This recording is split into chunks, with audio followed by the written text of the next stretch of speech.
anakku, anak istriku sudah kembali ke Yang Maha Kuasa. Pas pulang ke rumah tuh masih lumayan, udah agak banyak tuh itu darahnya. Terus udah lumayan banyak. Jam 12 jam 11 malam tuh perutku tuh sakit, tapi sakitnya tuh sakit banget gitu, kayak mau haid tapi lebih sakit berkali-kali lipat. Dari situ aku udah kayaknya mungkin udah keluar gitu kali ya. Akhirnya kita baru ke dokter tadi, bener gitu, dokter bilang maaf banget ya bapak ibu, dokternya bilang saya lihat dari pengecekan darahnya, pas cek darah kata dokter ini udah negatif.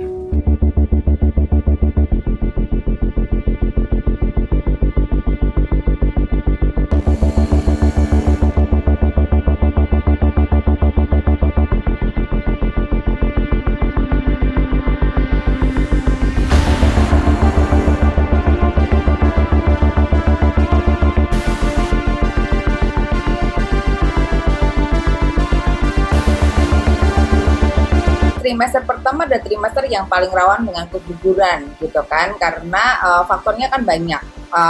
Paling banyak faktor mungkin kelelahan dan stres. Misalnya seorang ibu dia over activity misalnya, karena kan tubuhnya berubah gitu kan.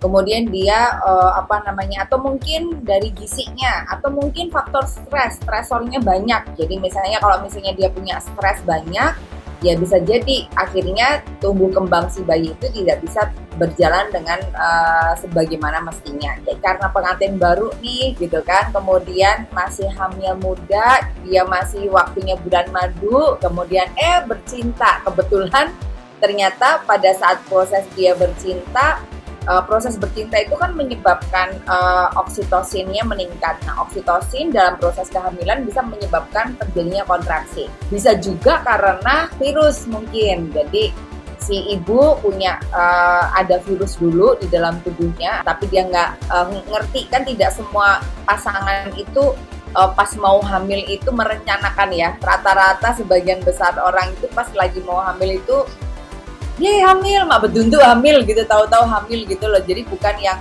aku mau hamil, aku siapin badan dulu, aku siapin ini terus hamil gitu. Itu kan jarang banget gitu. Kecuali mereka teredukasi dan punya awareness yang tinggi, mungkin dia akan begitu dan idealnya begitu. Tetapi di Indonesia apalagi hamil itu kayak nice accident gitu loh. Karena kayak kecelakaan yang indah gitu loh, bisa indah, bisa juga tidak indah kalau tidak diinginkan.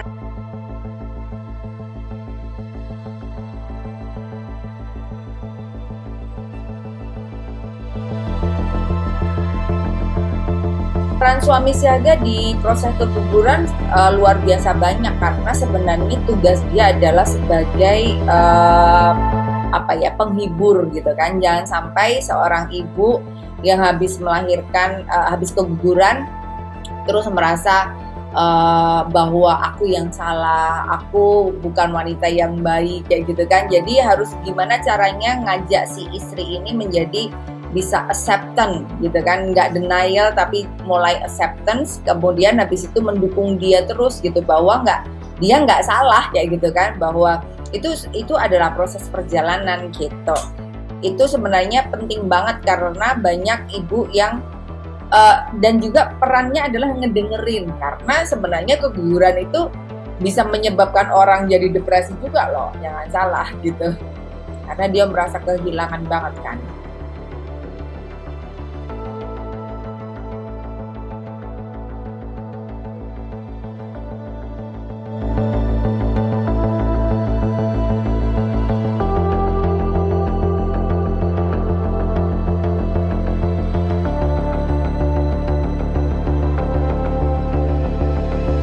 Kalau misalnya mau hamil sehat, berarti satu, dari sisi fisik harus disiapin dulu gitu kan.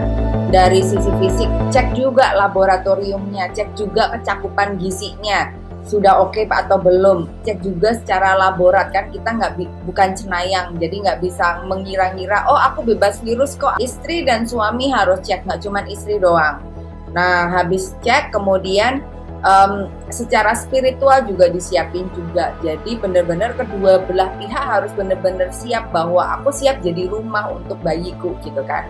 Jadi bukan yang aku hamil karena diminta oleh suami cepat-cepat hamil padahal sebenarnya gue nggak siap. Itu bisa jadi masalah sendiri nantinya kan. Kalau sudah memang ternyata dikasih karunia hamil, dikasih anugerah hamil, ya udah berarti relaksasi harus semakin rajin, semakin sering relaksasi, meditasi gitu kan. Artinya olahraga mungkin boleh, tetapi olahraga yang ringan karena mengingat tubuh kita berubah, jadi butuh awareness yang luar biasa tinggi gitu kan. Jadi nggak sembarangan juga gitu, pola makannya, pola habit kehidupan sehari-harinya juga harus dirubah menjadi ke arah yang lebih sehat